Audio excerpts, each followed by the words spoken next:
Which one was a weirder noise? Was it my belch or was it your moaning? I don't know.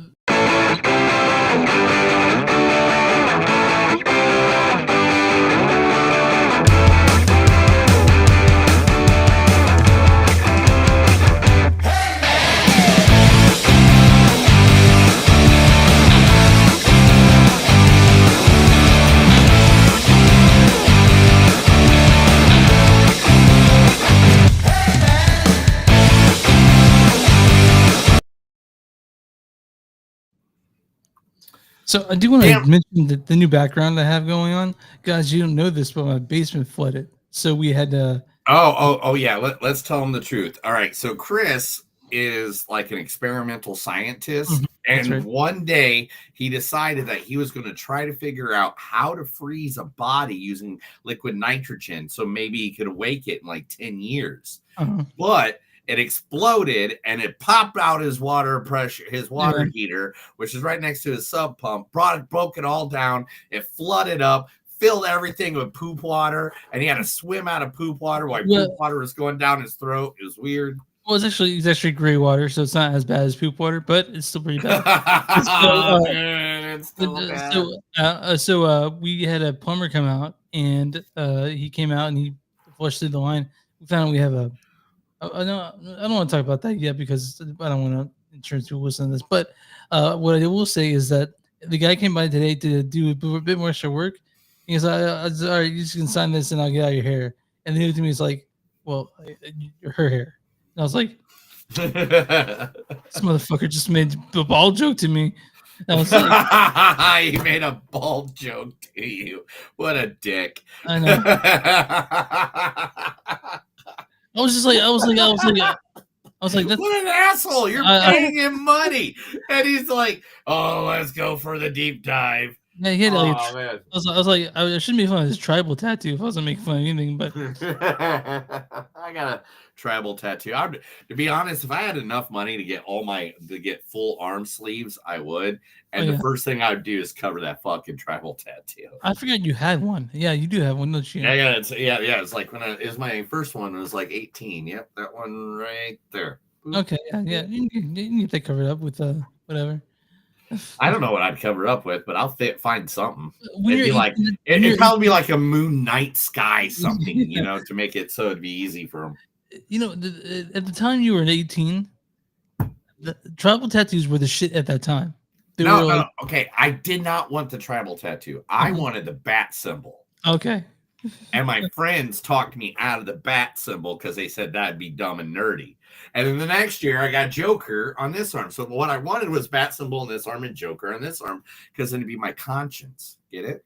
I get it. Yeah. Like the devil and the angel. Yeah, except for Batman and Joker.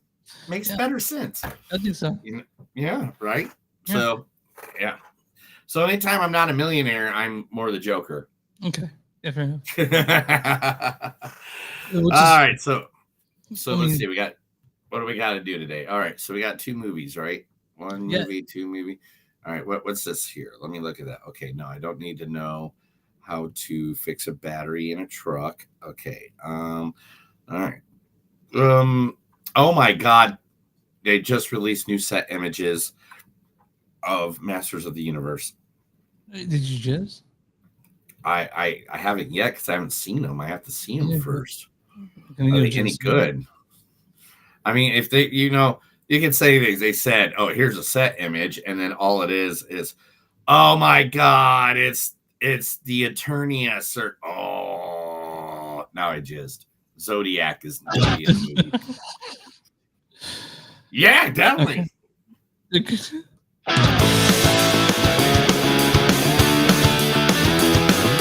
It's a show by Chris and Neil with all great movies. They are the real deal. We watch them all, so you don't have to.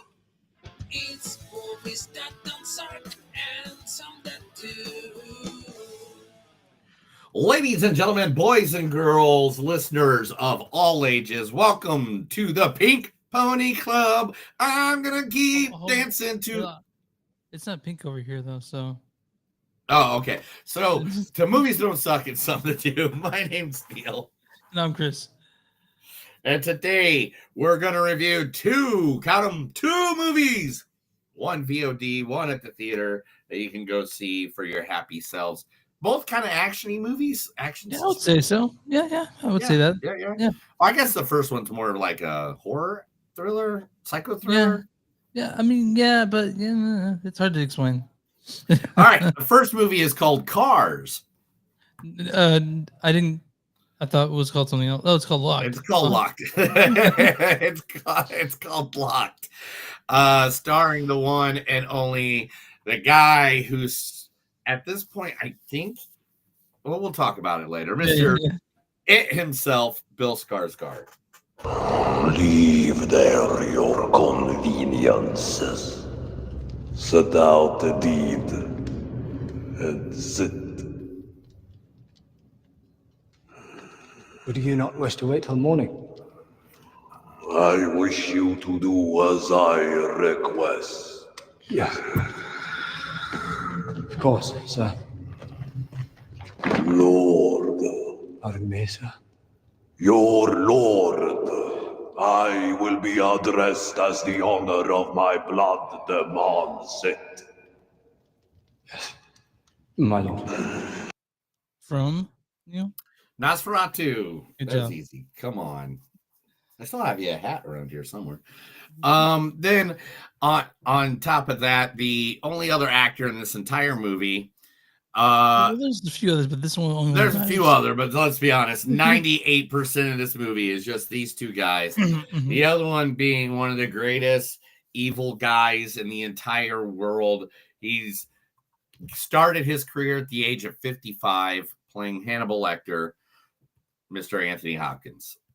A census taker once tried to test me. I ate his liver with some fava beans and a nice Chianti.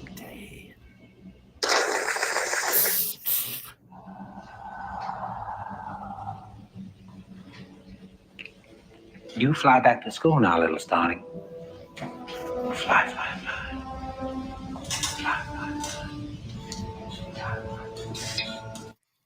From Silence of the Lambs. You gotta do that. Yeah, I'm glad he didn't continue that scene because I think right after that's when she gets like jizz thrown on her.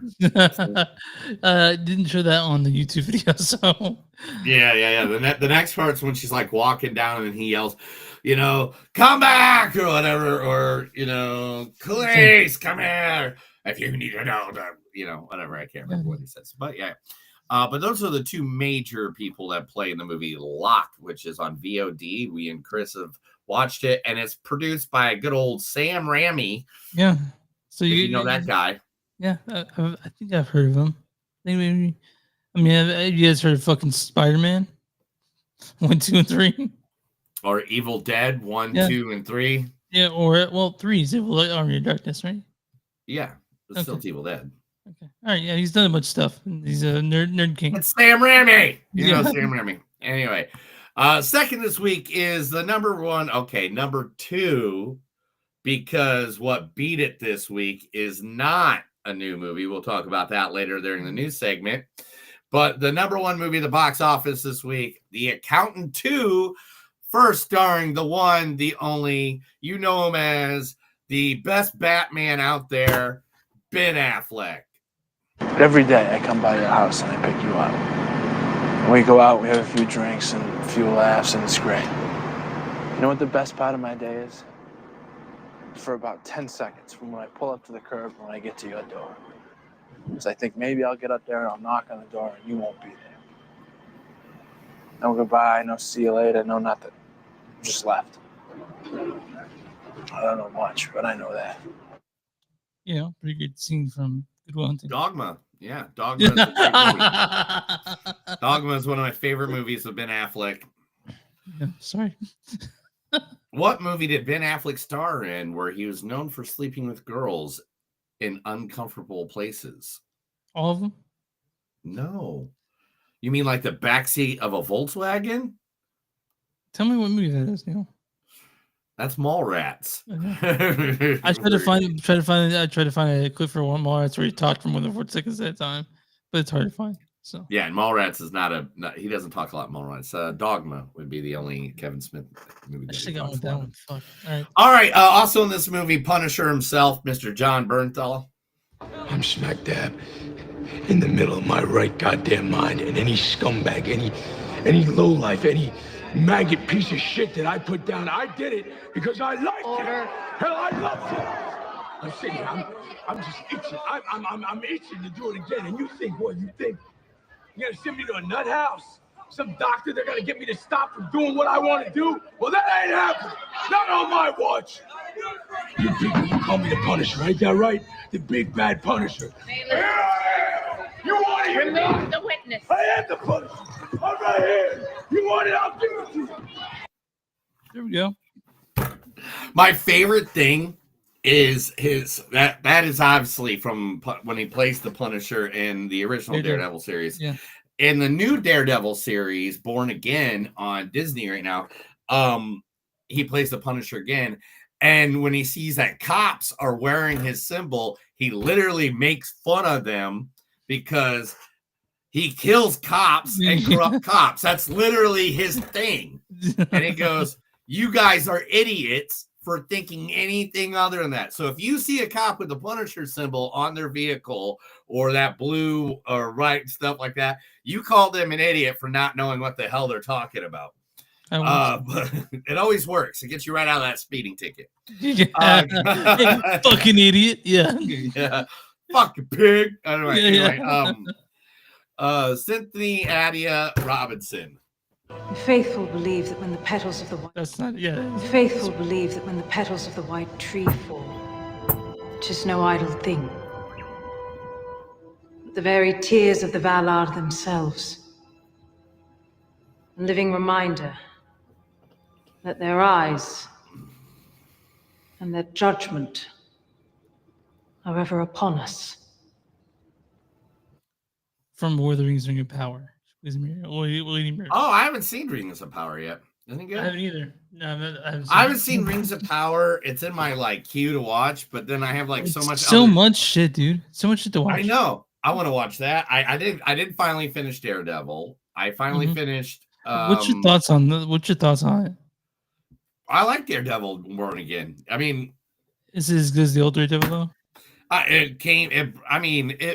I really miss Karen and Foggy. How about the F word? The F word missing that too? Whatever. I don't give a shit about that. Okay. It's a comic book. It's made for kids, bro. What do you want? Okay. All right. Fine. Yeah. You know? Yeah.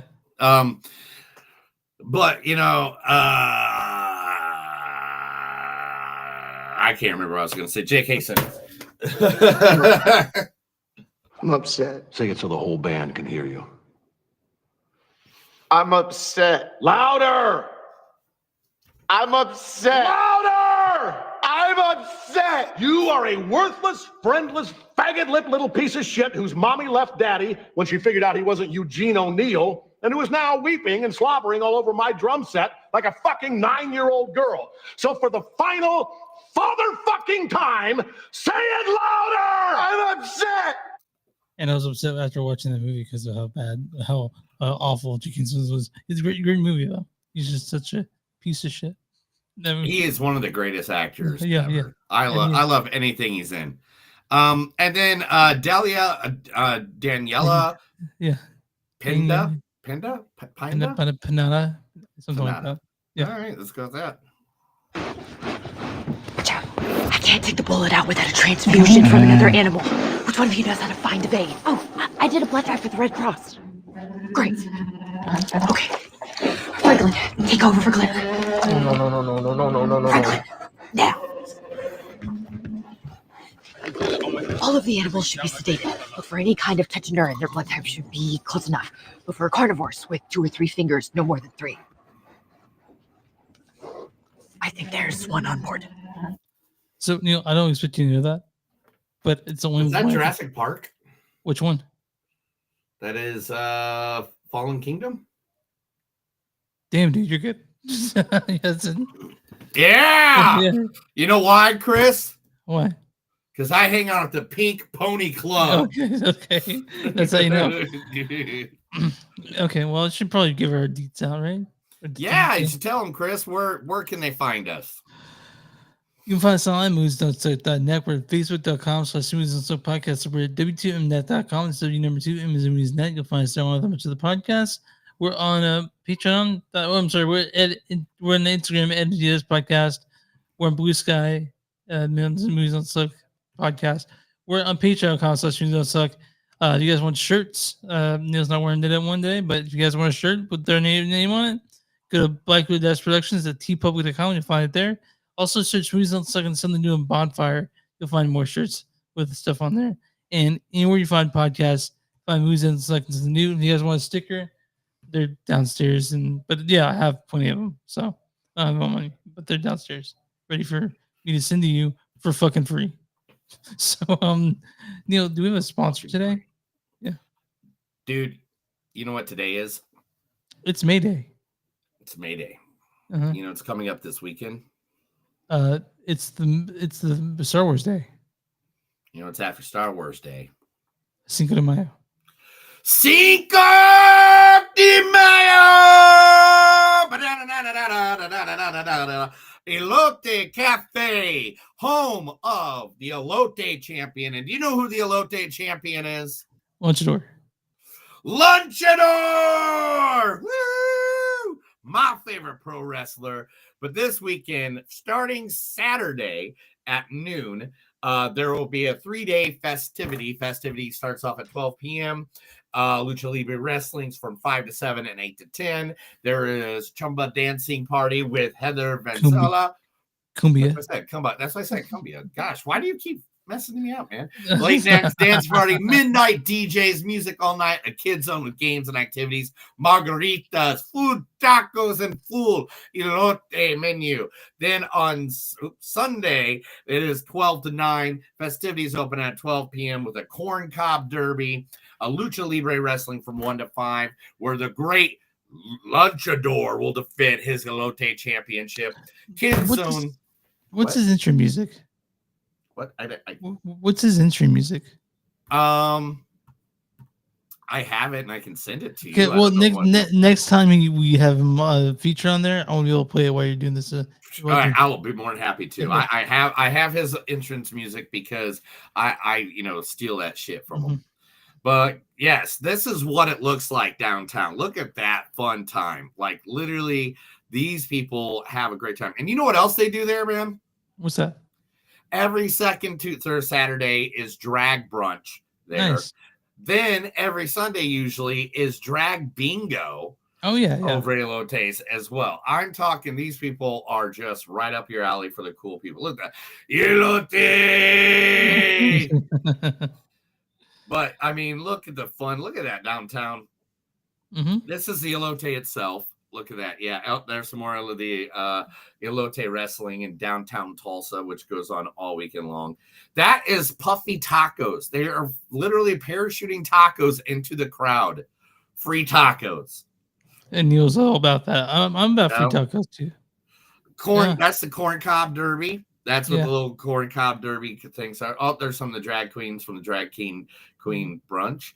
That's Ray Martinez. He is a dude that runs the whole shindig. This is last year. I don't know if you can see anybody behind Lunchador right there. Do I see your wife right there? Is that my wife? That's my wife. But that is Lunchador coming out to the ring. That's them throwing the Puffy tacos off. Man, these came right out of order. That's what the tacos look like there. One of the best places. It's going to be a great weekend, guys. Literally, if you don't go, look at that. That's at nighttime when the lights have gone down. I mean, some of these stars are just, that's Superstar. That's the Pandas. That is Canadian Red Devil. I don't know her name. I forgot her name. I forgot his name too, but I love watching him.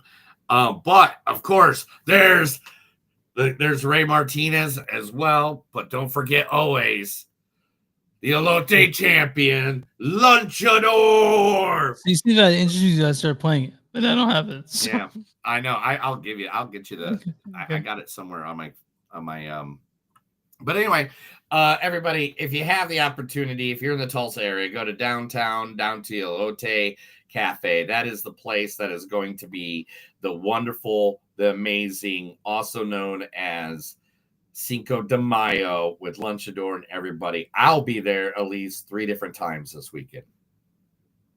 At least 3? At least 3. Okay. I know are you working yet as well? No, I'm working something else.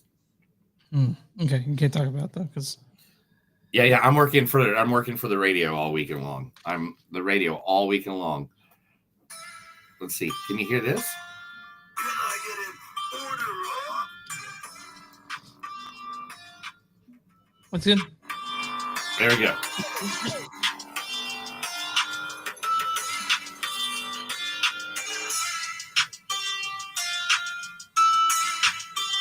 Lunchador! I love that guy. Anyway, I'm trying to stop it. It won't stop. Stop! Just stop! All right, I'll mute my phone. Anyway, Lunchador is going to be there. It's going to be awesome. I'm already in a good mood for it. I'm going to at least make his championship match on Sunday, and I'm going to try to make his match on Monday. But yes, it's going to be great. I'm going to have a good time. Okay. You ready to talk movies? Because I support local. Do you support local? Yeah, I try. Do you support the Pink Pony Club? I do. All right, Neil. Let's talk about movies. Let's talk Lock. Directed by David. Oh my God, David Yarovesky. He directed Brightburn. You're Brightburn from 2019. He directed that. Oh yeah. Yeah. He also directed the Guardians of the Galaxy Inferno music video. So there you go. This is based on a French film, 4x4, my guest Dundee Pratt, but Mario Cohn and Michael Arlen Ross helped write the American screenplay. This stars Pete Davidson as Eddie British. I'm sorry, Bill Skarsgård. It's Bill Skarsgård, even though he's been looking like Pete Davidson the last 4 movies he's been in. Yeah. Leave there your conveniences. Anthony Hopkins is William. A census taker once tried to test me. I ate his liver with some fava beans and a nice Chianti. This also has Ashley Cartwright as Sarah, but I couldn't find. She's done a lot of shorts. And then Michael Eklund as Carl, which I tried to find. David Sharkey's Butter. But really, all you need to know is about Bill and Anthony in this. Neil, why don't you go ahead and read the storyline for Locked? A thief breaking into a luxury SUV realizes that he has slipped into a sophisticated game, a psychology horror. Yeah, psychology horror. So this is, I guess you call it a horror film, right? Yeah, I would say horror thriller. Yeah. And so if it's this would have been perfect to show at Panic Fest, I feel like. Yeah, this is like one of those movies that it's just like, man. This is it was very captivating. I thought I really liked the dynamic between Skarsgård and Hopkins characters. Yeah, and I was, and I do want to mention that basically I texted Neil while I was watching. I was like, they could have just cast Pete Davidson in Skarsgård part because Pete Davidson have the acting chops to do what Bill Skarsgård did. And that's not dissing Pete Davidson at all. Pete Davidson's a very funny guy, and he was really good in King of Staten Island and such like that. But this movie was very physical too on the actor. You need someone who can capture the screen for what is an hour and 40 minutes, and like Pete Davidson's in almost Pete Davidson's basically in every frame of this movie. Not Pete Davidson, Bill Skarsgård in every frame of this movie, and it's he was able to keep together, like, because it's captivating, right? There's interesting things happen. There's sort of like, what would you do in that situation sort of thing, and just kind of like straight squirmy stuff, and not like cringy but stuff. You're like, oh my god, how would I feel that way? Andy Hopkins mostly voicing this, but he's also great, you know.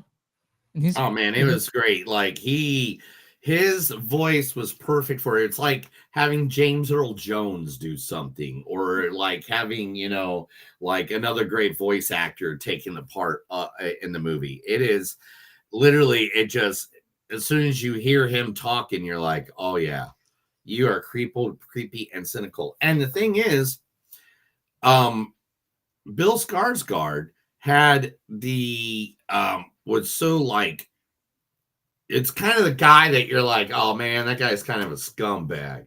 But at the same time, by the end of the movie, you felt so bad for him. Mm-hmm. Yeah, you did. And so it was also some violent parts of this. So there's definitely some gore. If you want some gore, there's a little bit of that in this. There's gross out parts, and it's just so there's this movie called Lock, basically the same name without the D, where it takes place entirely in a car. Are you serious? There's two movies like this? Yeah, Tom Hardy did a movie called Lock, where it takes place entirely in a car. Not locked in a car, but that's the guy's last name. It's John Locke. But Tom Hardy has the #1 movie in streaming this week. What is it? Havoc over on Netflix. Oh yeah, we might talk about that maybe. Right? Yeah. It's Tom Hardy. I love Tom Hardy. Anytime that guy does anything, he's like the third Hardy brother, and it's just really cool. I mean, his younger brothers, Matt and Jeff, they're doing great in wrestling. They've been tag team champions like 14 times in WWE. But anyway, yeah. But the movie was called Lock within 2013 with Tom Hardy, and it takes place almost entirely in a car through phone, like kind of like this one, but not at all, really, because this one. It was very interesting and very cool the way this movie was gone through in this one, and I don't know if it kind of, to me, it was a little long. I liked it, but for what it was, which is kind of like it's an experimental film, I'd say. Yeah, it is. It's but I liked it because name how many. All right, even though Anthony Hopkins is the bad guy overall in this movie and stuff like that, the car is really a monster of its own. Yeah, it is. And name how many times cars have been bad guys. What? Both of them were Stephen King. What? Christina and Maximum Overdrive? Yeah, Christina Maximum Overdrive was Spielberg? No, Maximum Overdrive was Stephen King. Okay, all right, I'll give you that. As I'm saying, they're both were Stephen King. Because can you think of another car where the car was like the evil person? Right, but I would go to say that well, those were both possessed, and this one wasn't. This was just controlled by someone. Oh, what's that one movie? Oh, I know what movie. That movie with the evil car in it. Look Who's Talking. That's Evil Babies. The cab that John Travolta drove was definitely okay. Yeah. I forgot about those movies, dude. They made 3 of them. I think that Who's Talking 2, Who's Talking Now, which were the dogs and the cats talking. Danny DeVito and who's Danny DeVito? Who's the dogs? Oh my gosh. I know Chrissy. I know Roseanne Barr was the baby, with the female baby after Bruce Willis, and then the dogs were Bruce Willis and was it Meryl Streep? No, I gotta know this. Like, I know, guys. This is. I know this is like. I know this has nothing to do with what we're talking about. But that's gonna kill me. Who's the dogs? Come on. Okay, so here I'm seeing Tabitha Lupian as Julie, but that was the kid, right? Fuck. Is it Rox? That was Roseanne Barr. Rox is the dog. Yeah, Rox, and that's Danny DeVito. So I'm guessing it's either Diane Keaton. There we go, Diane Keaton. Diane Keaton. I knew it was somebody fancy. Yeah, play Daphne, the kitty cat. Daphne, yes. Now we know that. Now you know that about a movie that came out 30 years ago. And kind of a shitty movie even. So not that good. Yeah. Right. So back to Lock though. It was like a really good thriller. The car does take off at some point. The mind fuck that the mind out of screw, or I'm sorry if I wanted to use a more nicer word than fuck. Well, why not do like we have a pirate ship, we're on it. We can say whatever we want to say. All right, but anyway, anyway, This movie just like this poor kid just gets messed with so much during the entire movie by Anthony Hopkins, and it is like, is he going to get away? Is he not going to get away? Is the day going to be saved? There's parts in it that were like, it's like, man, that's a little too much that he did to this poor kid. I like the cars in it. We'll say that. Yeah, the car is it was a Dolus, and it's not a real one, but you know. Yeah, no, it's not real. Oh, there it is. Here's the information. Adola's custom-built Land Rover Defender based SUV. It was designed for the film and is now on display at the Volvo Museum. Let's go see it. Where do you think? Where's the Volvo? Where do you think the Volvo Museum is? I'll look this. This is it Volvo or a Volo? A Volo. Volo Museum is, where do you think it's at? In Volo, Italy. No, I'm sorry, in Illinois. So we can go there. Yeah, how'd you know it's in Illinois? Did you look it up? No, just now. I just said don't look it up, and I'll look it up. Well, sorry, you just don't listen to me. This is my entire life, guys. This is the podcast. We're still looking up shit that we don't know while we're doing it. While we're talking, Chris, what's your rating on this movie? I'm scoring this as a 3.9. I liked it, but like I said, I thought it ran a little long, and to me that diminished the point of it. But it was for what it was. I liked it. I enjoyed my time watching this. Yeah. To me, the movie was really good. It did run. What was the time on this? How long did it run? An hour and 30, hour and a half, which is bad because it's a short movie. Yeah, that's bad for you. I didn't think it ran long. I thought it was perfect. Like it kind of did its arch in just a good enough time. The troubles that poor Bill Skarsgård's character goes through is like you feel it. You just feel it. You feel it on your insides. Yeah. And I felt this one, and that's what it was. Okay, well, so I give it a 3.9. You give it what? Shoot, I didn't even say the number. Yeah, I agree with you. 3.9. Yeah. I agree with you. 3.9. Okay. All right, so I'm on RottenTomatoes.com right now. Neil, what is the audience score for Locked? 72%. 75%. Oh, it's off by 3%. Damn it. Yeah. All right, Neil, what's the critic score for Locked? 63%. You're again 66%. Damn it! Pretty close. I'm always so close. Critics' consensus is: imagine Bill Skarsgård and Anthony Hopkins in a battle of wits. Locked is loaded with plenty of clever jolts, even if it doesn't quite know where to park the story. So, I'll go ahead and read a bad review and a good review. This is from Eric Childress of Movie Madness Podcast, our rival. Not really. What's up, Eric? He says, there's only so much you can do with two unlikable characters in a car despite game actors. Claustrophobia is lost thanks to both spaciousness and fish eyes, and the film barely has time to make its case against class warfare. Whatever. And here, this is most of it it's like, okay, here's from Abby Bernstein of Assignment X.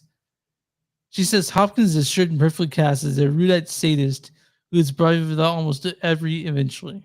So, this is a cute little movie. It's on VOD right now. Yeah, it'll probably end up being free in not too long or much cheaper than it was. It was out in March. $15 it was in the theaters in March for a small run, and so like it was here and then it disappeared, and then they're like, "Well, you want to pay $15?" I'm like, "I guess I do." So I guess I'll pay money. Yeah, it was $10. Sorry, not 15. 15 if I wanted to own it. 9 if I just want to watch it. And I gave money to the studio that I want to make more movies like this. So Locked was cool, and I liked it. You know, I liked it. It's kind of goofy. Yeah, it was fun. You're kind of goofy. Come on. Are you ready? Are you ready? Yeah, let's do some news. This is Movies Don't Suck at Some of the News. I'm going to give you the most important information about stuff you didn't want to know or you to look it up yourself. All All right, what do you got? Top Gun Maverick is in the danger zone as it faces a major lawsuit. What? Family and fighting is never fun, but it probably sucks even more when it happens so publicly. So this is what's happening. The creative team behind Top Gun Maverick, you see, one of the film's credited screenwriters, Eric Zinger, is actually the cousin of screenwriter and visual effects artist Sean Gray, currently suing for a piece of the Tom Cruise fronted pie. Something tells us that they wouldn't be happy about this. In his complaint, he filed that the court system of the Southern District of New York Gay alleges that he worked on the script extensively with singer and director Joseph Konosky, with the filing claiming that Gray maintained malicious time-stamped files and emails that document and track his writing on these key scenes and his significant contributions to the film and his screenplay, and he was never paid for it. So he wants to be credited for screenplay writing, or at least additional writing for it, which is fair. But again, it's what, 3 years since the movie came out? Yes. Right. Yeah. So I don't know. Like, when did they just file this? It seems kind of late to do that. It seems kind of like why is it bothering you now? I don't know. Maybe it just took that long to get enough evidence. I don't know, but you know, I'm all for people getting paid for their work. But if he has if he proof did of it, it, then you know, give him the money. Give him the money. Yeah. Composer Marco Beltraram is returning to the Scream franchise to do the movie, so that's good. Now let's see here. There is a movie called another found footage movie that is directed by some guy who did a movie named Barbarian. I never heard of that one before. Ever heard of Barbarian? Yeah, I fucking love Barbarian, but I know. Zach Kruger. Zach Kruger's Weapons. Yeah. Little known is about the movie is. Oh, I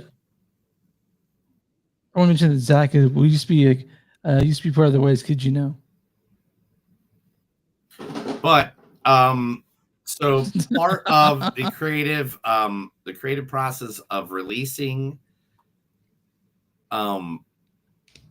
they're releasing like not behind the scenes footage, but they released a 2-hour, 14-minute, and 17-second long footage video of like a YouTube. It's a YouTube channel there's nothing really striking about the footage other than it shows several different children emerging from their homes in the middle of the night, being really fucking weird and then just disappearing. But it has something to do with the movie Weapons coming out that they're doing. So it's just like this 2-hour long video that you can go see. I might watch it. Yeah, I know. We'll see what happens. And Josh Brolin is supposedly in it, but they don't know because you can't really see his face. So, yeah. I mean, Josh Brolin's all about going back to Goonies 2, which I can't believe that. They've been talking about for years. It seems closer than ever that Goonies 2 is to happen. Yeah. So, yeah. So, do you know Natasha Lyonne? Natasha Lyonne? Yeah, Leone. Yeah. I'm sorry. Yeah, from Poker Face and all the above. She's going to be directing her first movie of all time coming out. Now, as reported by the Hollywood Reporter, Leone is set to direct a movie and star in, and it's called Uncanny Valley, based on the script she wrote alongside Britt Marling, who she also feature in the film. The collaboration will be produced by Aristata, the generative AI studio company that was co-founded by Leona. As the name suggests, Uncanny Valley will blend live action and AI-generated elements. However, expect a heavy dose of the latter as the film made abundant use of the emerging technology. Okay, I'm like, as long as the movie has the right message, I'm about it. You know? Yeah, and as long as it makes special effects and whatever they're doing cheaper. Okay. Yeah. Right. Okay. Yeah. I mean, no, go ahead.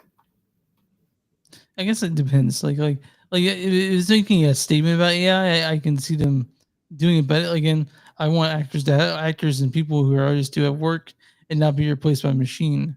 You know what I mean? I definitely want to replace you with a machine all the time. Okay, well, all the time. We'll wait till that happens. Number one in the Billboards, the Billboard chart. Yeah, let me speak English again. Number one on the Billboard. No, no. It is now. I'm sorry. It is now number 56 on the Billboard tops. This song is only a whopping 34 seconds long and is now number 56 on the position on the Billboard charts. Done by Jack Black himself. The song Lava Chicken, Steve's Lava Chicken from Minecraft, is now in the top 50. God damn now it, remember, TikTok, why are you doing this to us? La la la la lava chick on Steve's lava chicken. Yes, tasty as hell. Oh, mama, see you now. You're ringing the bell. Crispy and juicy. Now you're having a snack. Ooh, super savvy. It's a lava attack. That's the whole song. So Nick, and are you a TikTok user? I mean, I go there and look at stuff every now and then, but I don't really post anything. I just want guitar videos. That's what all I want is guitar videos and every now and then a little bit of academic shit. But yeah, that's all mine is. They know me so well. Not that well. Actually, not that well because it's all kinds of weird conservative shit. Because it's strange, but I've been trying to fix it. So, you want to hear the coolest marketing thing that has ever happened in movie marketing ever in the entire world? Yeah, I do. Of course I do. Lionsgate Film has pulled one of the best tricks yet, courtesy of the best musicians ever in cinema, the Four Horsemen. The studio launched a giant billboard in Times Square, New York on the 29th. And you could go for the anticipation of when the time would come to the end. It would show the trailer of Now You See Me, Now You Don't, the third Now You See Me movie. When people clicked with their phone on the QRC code, they would be surprised with a payment of $119.16 would automatically be added to their Venmo. I fucking should have done that. Well, you'd had to been downtown. You'd had to been downtown Times Square. That's the only place you could have done it. Okay, that makes sense. So if you were to scan the QR code, they'd be like, okay, and that's pretty cool, right? According to the Hollywood Reporter, Lionsgate ended up giving away $250,000 in digital payments as a result of the marketing. But it's a great marketing tool. It really is. I imagine everyone's like, yeah, take a picture of this thing. People driving their cars to get $119.19. But since the third one's coming out, I now have to actually watch these movies. I've not seen. Yeah, I hope you do. I mean, that's your fault, man. If you didn't see Mark Ruffalo and Morgan Freeman and Woody Harrelson and Jesse Eisenberg as something that you want to put your eyeballs on, you got some problems in life. Daniel Radcliffe. Then who? Daniel Radcliffe's in them. Who else is in it? God damn, there's like this. Michael Caine. Let's see, who else is in this? I'm trying to think of all the names, but there's so many. Why do I think Tom Holland was in it? He was in it, right? Tom Holland? No. Okay. Whatever. But I will watch them. Okay. Well, when we do these, I'll have watched number 1 and 2 because I do that for the next movie. But yeah. The greatest actor in the last decade, Mr. Come on. Fuck you. Tell me what it is. I'm not going through a bunch of actors to say the best. You only need to say one. Come on. The best actor in the last decade. Dude, I can't We didn't even remember. know you didn't even know he existed a decade ago. Okay, well, tell me who he is. Pedro Pascal. Okay. Yes, has said one of the boldest claims in the history of cinema on the red carpet of the Star Wars celebration in Japan. Whoa, what the heck? What's going on? Sorry about that. My computer just decided to go wacko. You're going to have to give me a second to find. I must have accidentally hit the marketing thing on the side. Okay. All right, here we go. So, including his movie coming up, The Mandalorian and Grogu, he had the high praise for both sets. The creator director John Favreau, noting that the series alone had some of the most incredible sets that I've ever seen in my life, and that the way to top that in the movie is nothing I thought was possible. He then added, there have been so many instances where I've just looked back at John and said directly to him, how the hell did you just do that? I think he's a genius. And then I realized that he is my Jedi master. The overview that he has the kind of storytelling in terms of the world building, the characters, old and new, and the casting. He's just a genius. And so the sets match the standard completely. And this might be the greatest Star Wars movie of all time. So I have a quick question. When it comes to people that don't watch the series online, but they just know Star Wars, do you think they'll be able to follow The Mandalorian? Are they going to set it written that way so when you watch it, come on, 100%. I mean, this is John. I mean, come on. Yeah, he wouldn't be able to do that. He would do that for us, right? He's a genius when it comes to stuff like that. Okay, so we'll be able to. So you can bring your person who's not a Star Wars person to this movie and be able to follow the plot, right? I would say that. Correct. Okay. The director of Top Gun Maverick, Mr. Dan Gilroy, is now going to be making another sequel, reboot, remake, whatever you want to say. Can I guess what it is? Can I guess what it is? Guess what it is? Roads of Thunder. No. Okay. The greatest 1980s television show of the entire 1980s. I don't know. There's a bunch of shows from the 80s. No, there's a bunch of shows, but the number one show in the 1980s, and you can see this by viewership. You can see this because all the music from that show influenced everything in the 1980s. And it also talked about cocaine, fast boats, Pascal colors, and Miami, Florida. That's right. Miami Vice is getting another remake, reboot, whatever. This is like the third one. This is like the third remake. I think it's the second one, buddy. They tried to revive Miami Vice as a television series for a bit, and that ran for one season. Yeah, I know. I mean, it was Colin Farrell and Jamie Foxx that did the last one. Yeah, that's right. And yeah. it just didn't really feel right. And it's nothing against them. It's nothing against them. It's just what it is. All right, coming ahead. Well, actually, what day was this? This was 3 days ago. As of 3 days ago, the studio that brought you the wonderful movie Megan, which is bringing you Megan 2.0, which is coming out soon. M3 yeah, M3 yeah. Has released Megan on YouTube for you to go watch.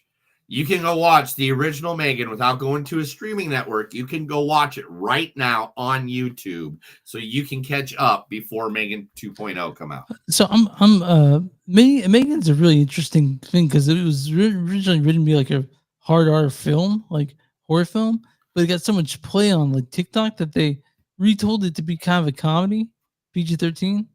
But Neil, you've actually seen the unrated version, haven't you? Yes. And it was just like a little more gore and stuff. It wasn't that bad. Which one's better, though? The unrated or the original theatrical showing? The unrated one. The unrated one. Okay. Yeah, it had a little more fun to it. Okay. So, right? Okay. Yeah. We'll go with that. Right. That was next. Okay, I already told you earlier about Tom Hardy's movies number 1 of the week.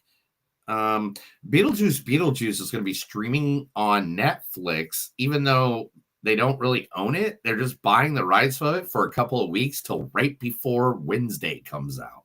Season 2. That makes sense. Of course, you have to do that.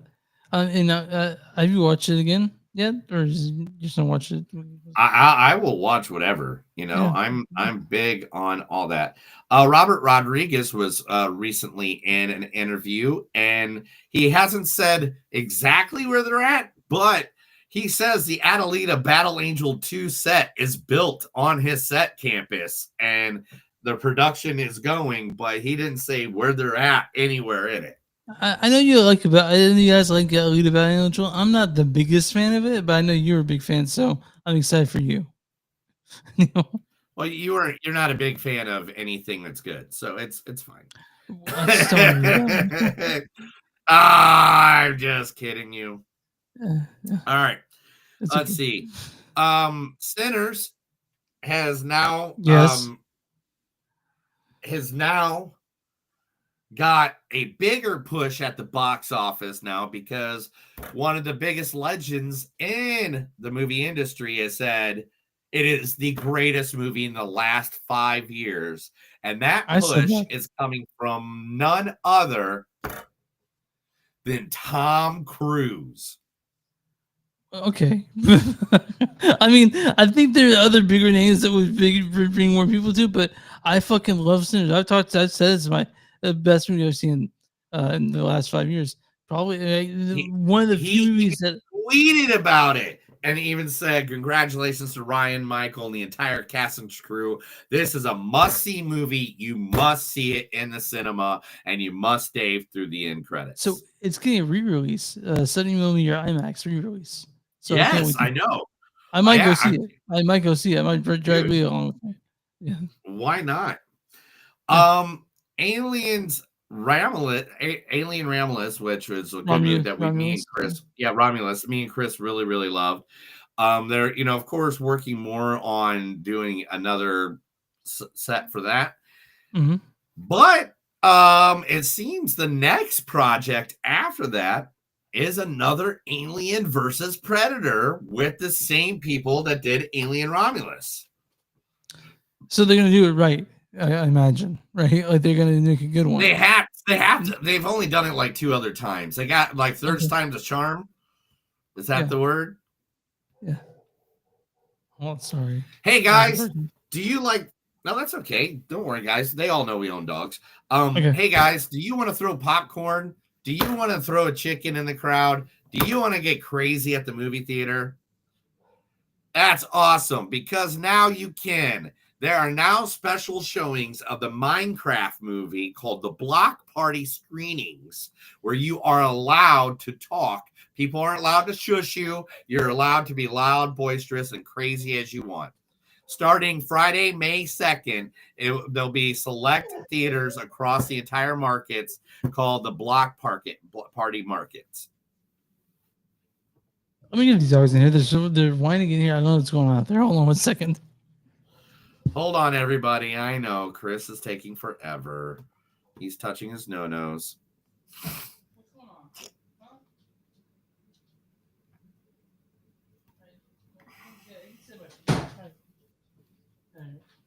Sorry, everybody. Chris likes to just ignore us. He used to love us. Sorry, Honey was one. Whoa, dude! I'll cut it out. Do not put your phone ever next to your wow, bro. I'll cut it out. Don't worry. Yeah, well, say that to the 27 people watching. I'm sorry, guys. I blew your ears out. I'm so sorry. Gosh, at least apologize. All right. I just apologize just now. Okay. All right. So this Star Wars Day, you can go to the theater and see, because it is its 25th anniversary. That's right. Or 20th anniversary of Star Wars Episode 3, Revenge of the Sith. Now, the reason I'm talking about this, and because you can go to the theater anytime to see half of the movies that existed. Like there's always special things. Yeah. Why I'm talking about this is the next movie we're about to talk about, Star Wars 3, the Revenge of the Sith, was #1 at the box office this past weekend. Not only that, it has now beat any re-released movie as the #1 movie at a box office of a re-released movie of that much time. Well, okay, so we can talk about this. I think episode 3 is the best of the prequels. Yes, we all agree with that. Okay, yeah. And because of that, because of them not showing Mace Windu die, we're probably going to get a Mace Windu movie. I mean, what isn't Sam Jackson almost 80 now? It doesn't matter. If Samuel says he can do it, Samuel can do it. Okay. All right. Well, I'll give that. All right. We got 2 more. 1 more. Added to Spider-Man Brand New Day, the new movie coming out with Tom Holland. They did get one of the original actors back in the movie. That's right. Mr. J. Jonah Jameson himself is signed up to do the movie. J.K. Simmons is going to be returning to the role as the man who hates Spider-Man. Jack Santa, right? Jack Santa. And last but not least, Ketchup Entertainment, who has saved Coyote versus Acme and will be releasing this movie next year, has just gotten a full-on signed deal where he's going to do this for free. That's right. To motivate and to go out there and tell everybody about this movie, to go do interviews, to go do whatever. Mr. Will Forte will be more than happy to go out there and tell everybody about Coyote versus Acme, because he wanted this movie to be out there more than anything in the world. He goes, I never thought it'd happen, so it just came out of nowhere. So I am thrilled. Thank you, Ketchup Entertainment. I'm so excited for the people to see this movie. I'm going to come promote the living crap out of it. Just tell me what they're going to tell me what to do and where to go, and I'm going to go and I'm going to do whatever. If I have to climb to the top of Mount Everest and promote it, I will be there. I will. If someone asked me to do that, I'd be like, I'm not going to Everest. I'll do all the other places. So not you're like, I'm not doing Mount Everest. Like, people die on that thing. Yeah. But Chris, man, I mean, that's the news. That's the news, all right. That was the movies don't suck and some of them news. I read a bunch of stuff to Chris because he's blind in both eyes because I stabbed him with a fork. Mm-hmm. Are we talking about the Accountant 2? I think we were talking about Accountant 2. Right? The Accountant 2, starring Daredevil, Punisher. Hold on. This Accountant 2 is directed by Gavin O'Connor. Joan Jameson. Shit. Hold on. 1 second, Neil. Now what? Are you killing people? I kind of have the same issue last week, but I think I can fix it this easy. But yeah, this is directed by Gavin O'Connor. He directed the first Accountant. Did you know, Neil? First Accountant directed by this guy. Yes, I know. Oh yeah, let's see. So everybody in this movie, I think, has been in an MCU thing. Really? Cynthia Adi. Oh my God, it's your junk. We're staring at your junk. Chris, why are we looking at your junk? I just want everyone to see my junk, dude. Is that a problem? Oh my, no, yes. I go to your OnlyFans for that, bro. I got it. So Gavin O'Connor directed the first one, and I'm sorry, guys, this is so fucking stupid of me. Okay. All right, there we go. Chris is having a bad time in the city tonight. Yeah. This machine's dying. Yeah. So this is written by Bill Dubuque. This stars Ben Affleck as Christian Wolf.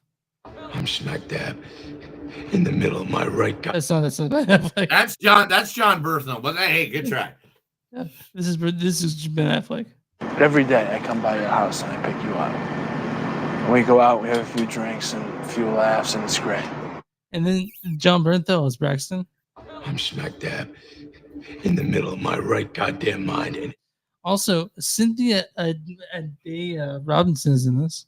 The faithful believe that when the petals of the white tree fall. And J.K. Simmons as Ray King. I'm upset. Say it so the whole band can hear you. I'm upset. Louder! Say it louder. No. Okay. And Daniel Pineda is his Nate in this.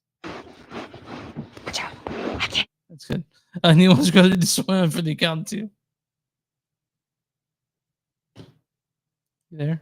I hit the button. It didn't make the button go. All right. Okay. Christian Wolf applies his brilliant mind and illegal methods to reconstruct the unsolved puzzle of a treasury chief's murder. No, we're going to leave it more than that. Come on. Am I reading the wrong part? Yeah, you should go to the longer one. Oh my God. All right. Yeah. Let's start over. 1, 2, 3. Boom. When her former boss is killed by an unknown assassin's treasury agent, Mary Beth Madden is forced to contract Christian Wolf to solve the murder. With the help of his estranged but highly lethal brother Brax, Chris applies his brilliant mind and less than legal methods to piece together the unsolved puzzle. As they get closer to the truth, the trio draw attention of some of the most ruthless killers alive, all intent on putting a stop to their search. I love the buddy comedy aspect of this.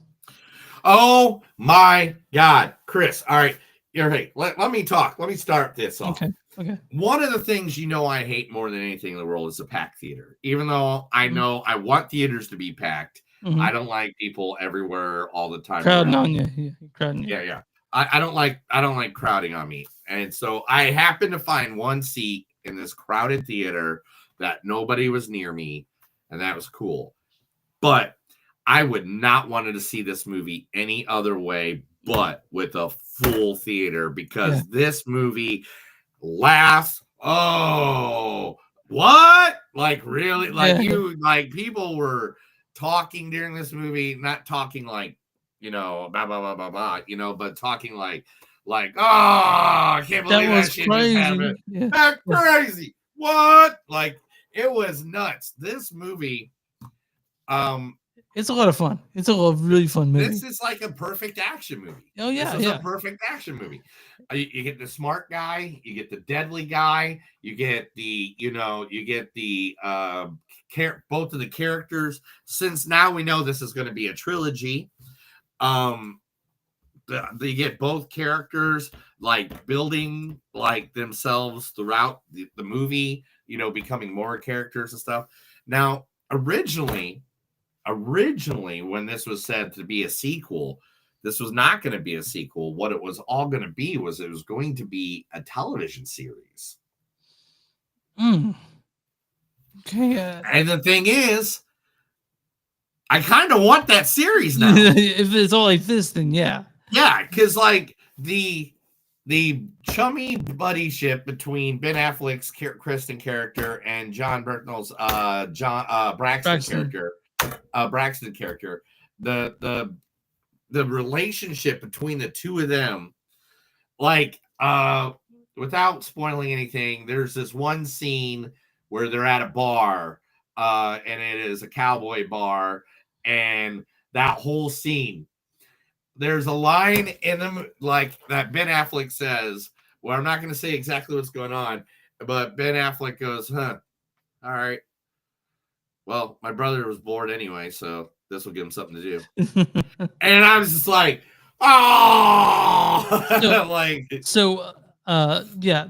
what makes this movie. Is those two characters together. I didn't want a romantic movie because we had a little bit of romance in the last one. We got since there is none in this one, just sort of brotherly love, I guess. That makes it all better for it. It's all better. Two brothers have seen each other like since they literally make it that they haven't seen each other since the last movie. Yeah. So 8 years is what they put in front. And the thing is, the first movie was kind of like, it was kind of a surprise when it all comes down. to it, to when it comes down to the action, because it starts off kind of like, oh, this is just a mad genius, blah blah blah, and he's probably going to get caught up with something. But then by the time you get through that one, it's like almost a different movie by the end. And this one is a completely different, like, it plays on that aspect of Ben Affleck's character and just goes into it. And literally, we brought in the universe just a little bit. Like, we find out who's helping Ben Affleck and all that, the above. And that really is something that brings it into, like, the movie even more. Yeah, I really enjoyed this. Like, I had a great time watching it. I wasn't having a great week, but this one helped it a bit because it was a really fun movie. Like you were saying, like it brought you a little bit extra of learning about what's going on, and I really believe that if you haven't seen the first one, you can still enjoy this one a lot. That's what I truly believe. Yeah, I mean, because they throw back to the first movie a couple times, but I mean, they make it very clear that, oh, we did a job in Chicago. Yeah, like, there's people that helped us. Yeah, and there's some people that helped us. Oh, here's some those people that helped us. This is not a deep thinker. It's not that difficult. It's very, very easy of a movie to follow. It's very fun, and just that relationship between Cynthia Robinson, Ben Affleck, and Braxton, Kristen, and Mayberry and Mary Beth, like that, the atmosphere between those three when they get together on the screen together, they're all three like champs. They all know they all know how to do the acting job, and they brought it. They're like, oh, we're gonna knock this one out of the park. And like, before John Wick, there were action movies. Now after John Wick, there are action movies like this. With and this is a fun movie. It's just a fun movie, and I just want people to. Most of the time I roll my eyes at sequels, but this one just takes it with such a fresh take on the second one. Yeah, and that's the thing. And like literally the fact I have up right now, O'Connor revealed plans that this was already going to be a trilogy. The filmmaker categorizes the third one as a buddy film, calling it Rain Man on steroids. Well, I guess so. Because this one is just like a meeting of the brothers again, and they finally decide, okay, maybe we should hang out. And there's some really cool action sequences in this, like really cool, and it's just one with just Ben Affleck alone, like at the beginning, where it was just like, damn, and it's like brutal, like it's just it's fucking brutal. It just came out of nowhere. It was just like, yeah. And the interesting thing about this is a lot of times I found was action movies only just get out the action.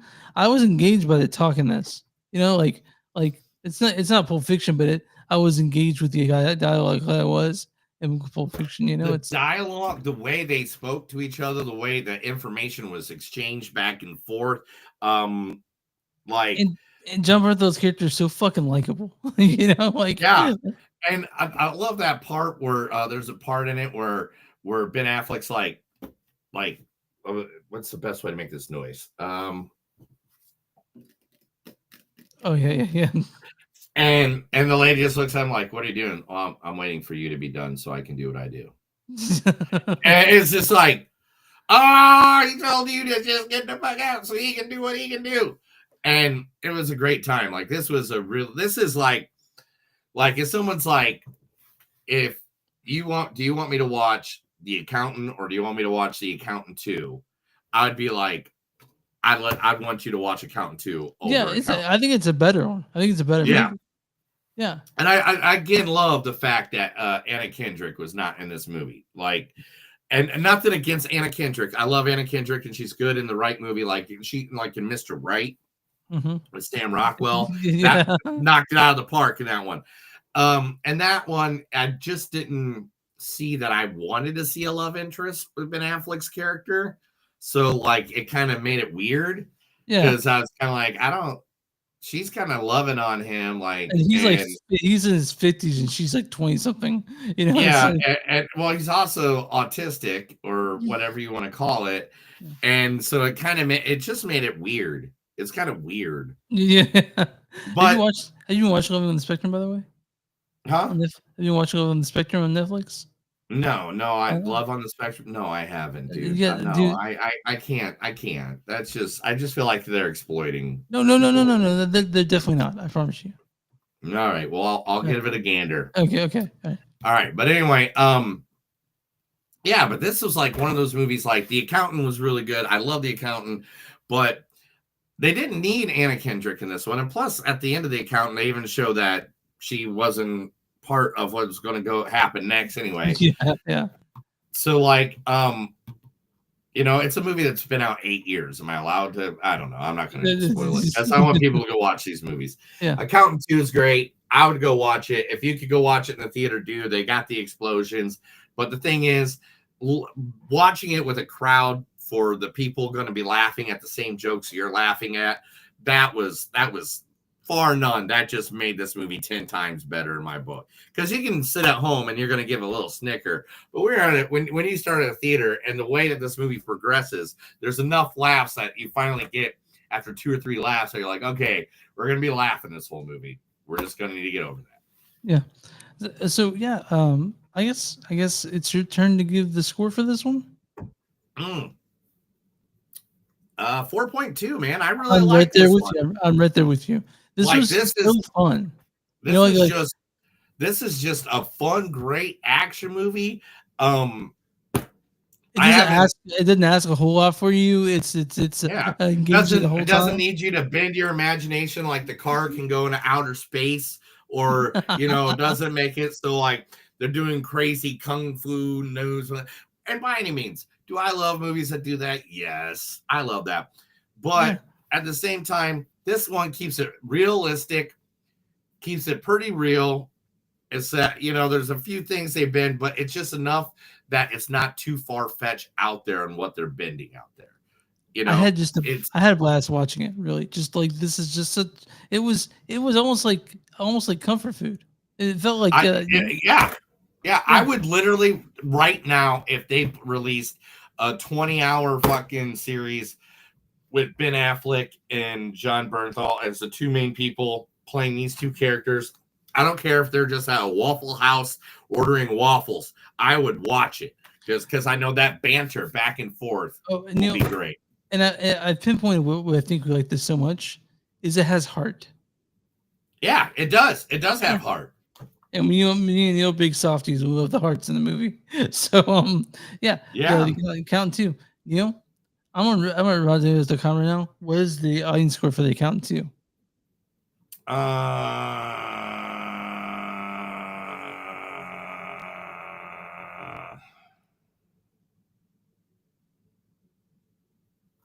87%.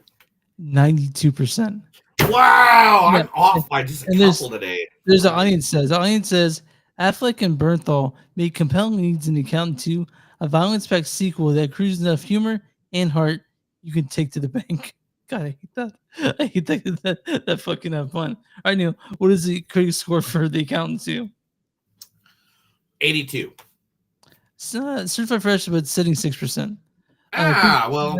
Yeah. That critic that lowered that should get smacked. Let's get the smackdown. Its critic consensus is improving on the original by leaning into Ben Affleck and Jon Bernthal's buddy comic chemistry. The Accountant 2 can safely be filed under a good time at the movies. I'm going to give a bad review and a good review. This is from Michael Compton at Bowling Green Daily News. He says, The Accountant 2 has decided to pick one specific lane and focus attention in that direction. This really could have worked. As it is, it's the second time in the series where a potentially good film is buried in murky final product. I don't know what he's talking about, Neil. I don't either. I had a really good time. Yeah, Dooba Dooba. Dooba Dooba, man. Yeah, Dooba Dooba for real. But this is from Kyle Logan, the Chicago Reader, says, this movie works best not as an action thriller, but as a dramedy about strange brothers figuring out how to be in each other's lives. Oh, this is not really a good review on it. Actually, good review on this one because it ends like it's Hold on 1 second. Here we go. Richard Burton, a Mad About Movies podcast. We talked about this last one. While it's technically a sequel, it certainly feels more in line with Air and the general ethos around artist equity and the breezy films for adults mission they seem to have said accomplish. A good time for adults at the movies. Yeah, it's a good movie. We had a good time watching this. Me and Neil want you to see it in theaters because theaters are fun and you'll be with the like-minded folk if they're there to see the accountant like you are. Yeah. Yeah. All right, Neil. I think I'm gonna give our deeds and we'll get out of here. Let's do it, buddy. Everybody! Hey! All you people watching, because there's more people watching now than there was at the beginning. Cinco de Mayo, Elote Cafe. Go see Luchador, the greatest pro wrestler of all time. Someone commented said it's amazing. I don't know what they're talking about, but this was like I just saw it. That is your brother. Yeah, Matt. He said it's about you. I don't know what we're talking about. 20 minutes ago. Well, the other day he saw me naked and he thought it was amazing. He's like, he pointed. He's like, that's amazing. But well, it was 4 minutes ago, so I'm guessing something about the movie. Okay. You can find us on moviesdon'tsuck.net. We're at facebook.com/moviesdon'tsuck podcast. We're at Instagram to this podcast. We're on Blue Sky Movies Don't Suck podcast. I'll start posting on there this weekend. Guys, also I want to mention 5 episodes have just been posted for Panic Fest. You guys, we had a great time while listening to those. We had a good time. Also, we're on Patreon.com/Movies Don't Suck. We're on.